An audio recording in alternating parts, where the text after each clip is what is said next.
திமுக நடத்தியது அறிவு திருவிழா அல்ல, அவதூறு திருவிழா என்று தாவேகா தலைவர் விஜய் கடுமையாக விமர்சித்துள்ளார்.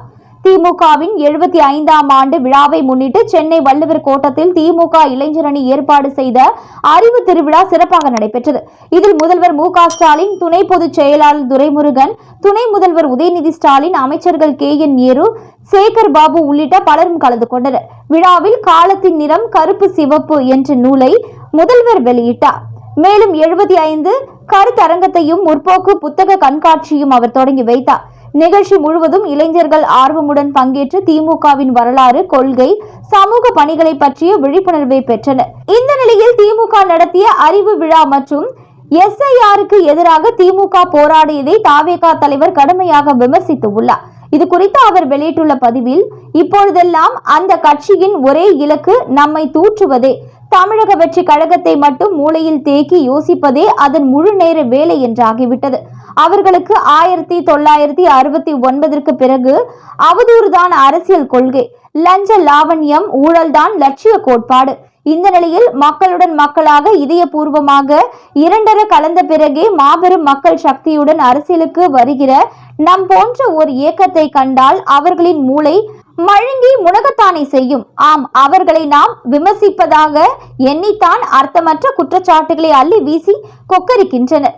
உண்மையில் நாம் அவர்கள் மீது இன்னும் முழுமையான விமர்சனத்தை தொடங்கவே இல்லை. மாறாக மிக லேசான விமர்சனங்களை தான் வைத்தோம். அதுவும் நசுங்காத நாகரிகத்துடன் வைத்தோம். நாம் அவர்கள் மீது வைக்கின்ற மிக லேசான விமர்சனங்களுக்கே மக்கள் மிக பலமான வரவேற்பை அளிக்க தொடங்கி உள்ளனர்.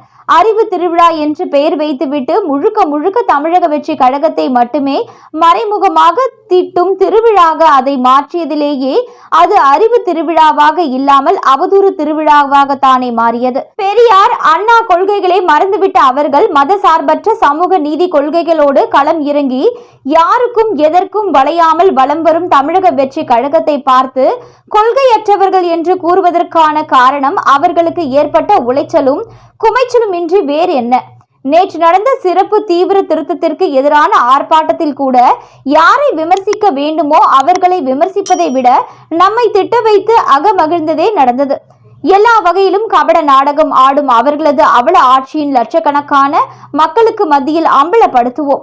மேலும் மக்கள் சக்தியின் மதிப்பை வருகின்ற 2026 சட்டமன்ற தேர்தலில் மக்களுடன் மக்களாக இணைந்து நின்று அந்த அவதூறு மன்னர்கள் உணர செய்வோம் என்று பதிவிட்டு உள்ளார். மேலும் இது போன்ற செய்திகளை உடனுக்குடன் நீங்க தெரிஞ்சுக்கணும். நியூஸ் இன்ஃபோ தமிழ் சேனலை சப்ஸ்கிரைப் பண்ணிக்கோங்க. உடனுக்குடன் அப்டேட்ஸ்க்கு பக்கத்தில் இருக்கக்கூடிய பெல் பட்டனையும் கிளிக் பண்ணிக்கோங்க.